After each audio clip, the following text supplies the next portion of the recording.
Okay,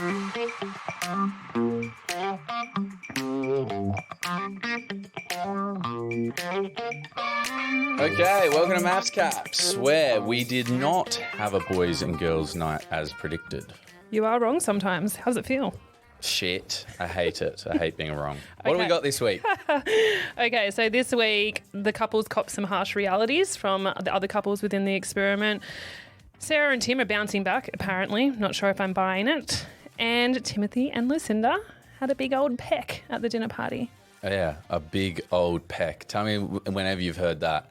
Oh, they couldn't keep their hands off each other. They were pecking once the whole night. But it means so much. Yeah, I know, and that's how they get you with this fucking show. That means so much. But last week we said they're not even going to kiss by the end of this, and then we're wrong again.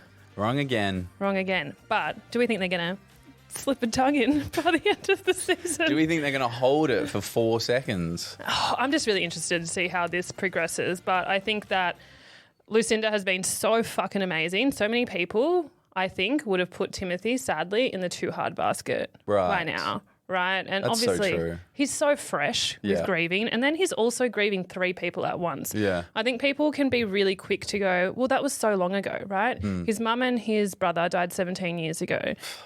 That does not matter, right? And then to put something else on top of that, then his dad's died, a couple of weeks or months ago now. But it's compounded for him. Now he's navigating 3 different griefs. He's navigating 3 different grieving processes at once. Yeah. And then he's lost his identity as well because, family is such a big part of your identity, right? I think so. I think you're right. And to really not have that in your life anymore, how do you put yourself into a relationship when you don't even really know what you have to offer? Yeah. Fuck. Lucinda is just 1 in a million. Isn't she? Yeah. It's actually amazing just how they were able to find her. Do you reckon they found her or do you reckon she applied? Oh, no, they found her. They found her. Fuck, she's just so good. So funny because at the start of this season, you were like, I don't know. I didn't like her. I thought it was so performative, but I just think it's her. And you know what the greatest part about her is? Because there's this really annoying Byron Bay energy that came out of her in the beginning. And slowly we got like this bogan, like almost like a little bit of vulgar energy, but it's okay because she says it in such a posh tone. It's like the most hysterical thing in the world, don't you think? Yeah. Because she's like, I don't want to share the shitter. And it's like really confronting because it's like when a British person swears, I'm like, oh, that sounded really polite. Yes, oh, you cunt. Yes, it's exactly. Like I feel like if Princess Kate, God forbid wherever she is in this world right now, if she told me to fuck off, I'd be like, thank you. I really do think you need to fuck off. Okay. Feedback from your friends on your relationship, good or bad? Oh, I think it's such a hard one because I think that they need it in this experiment and it's going to be given to them whether or not they like it or not, right? Yeah. Because with the commitment ceremonies every week, you can't escape it. However, I think in the real world, we're not telling our friends about the shit parts of our relationship. We're only giving the perfect highlight reel, and that is so detrimental to so many relationships. I don't know if I buy that. Really? Yeah, I feel like like for your close mates, I know like the ins and outs of their relationship and their struggles. But when we catch up every week, right, on this podcast, you go like, how's Aaron? How's your partner? I'll just go like, good. I won't go like, oh, fuck, we had the biggest fight about this or whatever. Like if you've got that small kind of... Yeah. Well, I think it just depends on on how close you are with your friends and whether or not... I think it's paramount. I think it's really important to get feedback from your friends. But as long as you're doing it in a way where you are like trying to be as impartial as you can for your own grievances, because what is tough is if you then talk about how shit this relationship is and somebody can gas you up to make you believe a certain thing, which potentially isn't the case because you've got this one-eyed approach on it and it can actually be detrimental. So feedback from friends is good if you are giving both you and your partner or what you're bringing to the table is impartial. Yeah. And just before we wrap this part up, because I do want to bring up the Ben and Ellie situation. I know they're long gone, but something that I thought was interesting is that Ellie had told everyone about, oh, Ben did this when we were having dinner. He mocked me, made everyone kind of not like him. Yeah. And then the next episode, she was like, oh, no, we're good now. And it's really hard as a friend who hears what shit someone's boyfriend's done, girlfriend's done, whatever, and then have to revert back to liking them afterwards. You see it all the time when people break up. Yeah. They rag on them and then they get back together and you're like, I know too much. I know. I know too much. Oh, that's so true. Yeah. So it is a fine line and a fine balance, and I hope to God that everyone can find it because I'm still learning. So also what I love is that they didn't actually freaking swap the couples this week. Yeah, because can you tell me about what the couple swap was like last year and why you think that they didn't do it again? The two couples that were going the strongest, Tani and I, Leighton and Melinda, it nearly broke both of us up. And why so?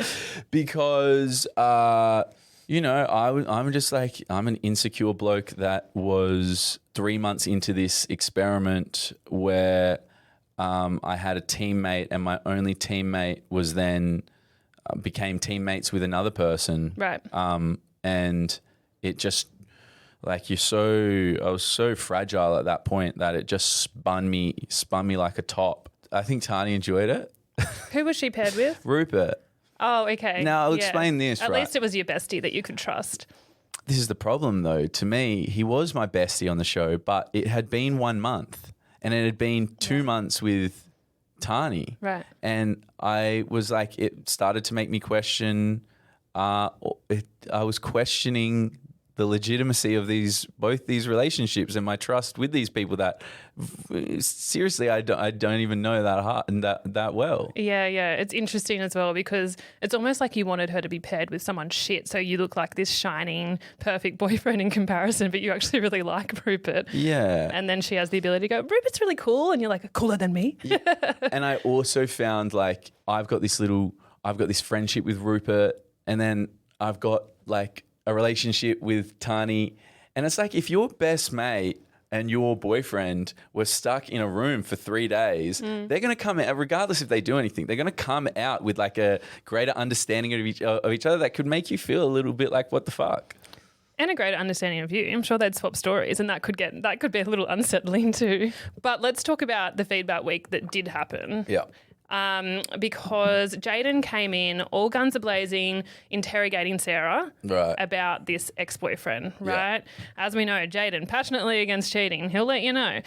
And he was not letting Sarah get away with it. But however, Sarah and Tim then had a date. They got along really well, and we're kind of looking like they're going to be on the right track. Tim looks like he is going to give it another go. And you ain't buying it? I'm not buying it from Sarah, sadly, because I just think that, which is what a lot of people are saying in the experiment and out of the experiment, that she's just trying to scrub her image clean like Claire did last season and get a decent edit rather than Tim leave and her look like the bad person. What I don't understand, and I didn't understand it with Claire and Jessie either, is when someone breaks a trust in a relationship, cheating or not, there is overcompensating happening tenfold, right? Sarah's now wants to go on dates with Tim when she was hungover for 3 of them prior. Right? And she's going above and beyond in a way that is not sustainable. Not sustainable? How?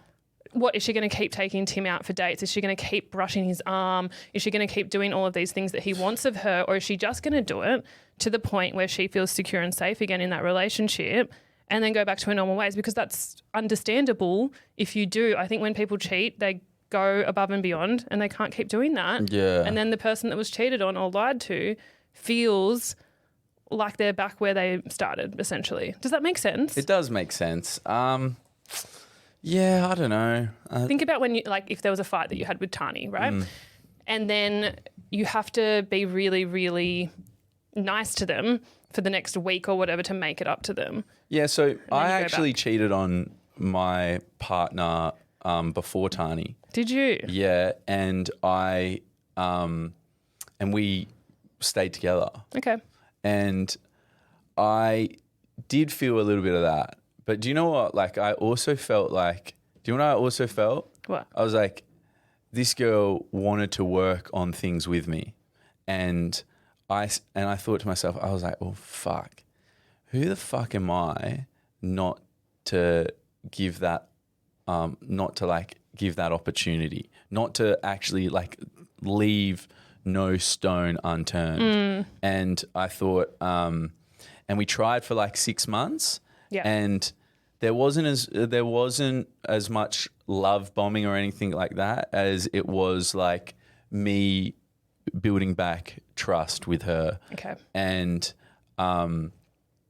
it was a crazy thing to attempt. And we genuinely got to a good place. But then I guess my whole reason of self-sabotaging the relationship initially had to do with the unfulfillment that I was feeling within it.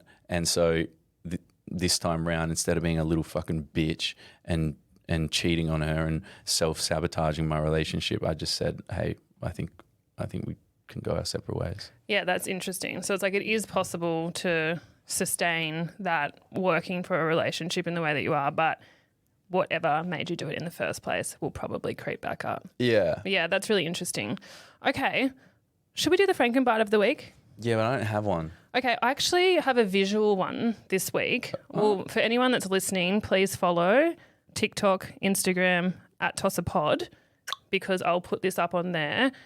This one is an interesting one. I'm going to show you it and you can tell me if you notice anything. So what is this? Is this a Frankenbite or is it a Frankenfilm? A Frankenfilm. Okay.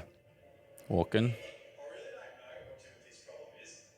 You know, it's hard in for me ever since the start of this experiment. Okay. I feel like now he's got it in for Tori because he hasn't been able to wedge us apart. Geez, Jack is jacked. Give him credit. Did you notice it? No, what the hell am I looking at? Okay, watch again and then look at the backdrops with Jack. Okay, backdrops. Day.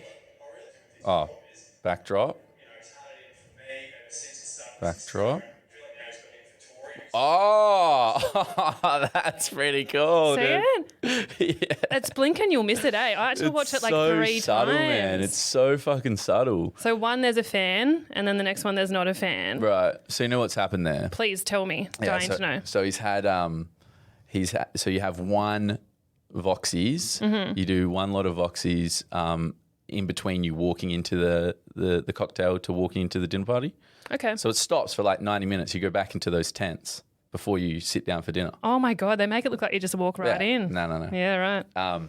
And then afterwards, at the end of when the dinner party's over, you do another Voxy, and then you get in your Uber, you go home. Okay. Yeah. So obviously he didn't say everything that they needed him to say in that first Voxy, and that they've put the end Voxy with it. Yeah, well, I don't know if they don't know in that moment if what quotes they're using, but yeah, they paired it together. That's pretty good, eh? I think it's good because at least it was still within context. I don't think that it was 2 separate things that he was talking about. Yeah, they still Frankenbited it. Do you believe that Frankenbiting is okay? Ooh, great question. I'm surprised you're even thinking about this. Should it be no? I don't think it should be allowed. Well, no, because I think like we're having conversations with our partner for 20 minutes, and you want to convey it into 1 minute.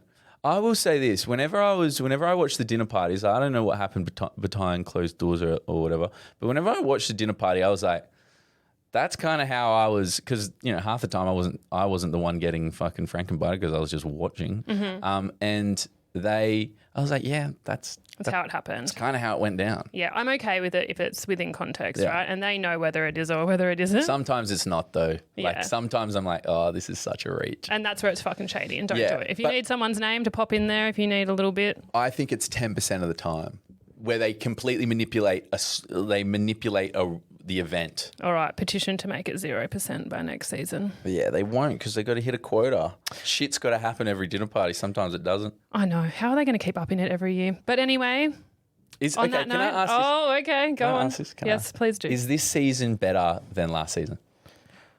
Oh, that's interesting. You know what? There's certain things that are and there's certain things that aren't. I could not stand Harrison and Bronte's storyline last season. I was like, give it the fuck up. This is so repetitive, so annoying. Right. The Tori and Jack thing, people keep comparing it. Yeah. But I think that there's way more layers within that are really interesting. They kind of like each other a bit more, I think. Yeah, there's like Yeah. actual genuine Yeah. feelings maybe Yeah. within that. But otherwise, I think that was really interesting things that happened with like Evelyn standing up for Sandy and like a lot more girl power last season. Yeah, I think Harrison is like he's been one of the best characters, I think, in the last 2 seasons. Anyway, on that note, love you, Harrison. Hate you, Ollie. See you all next week. Let's leave it at that.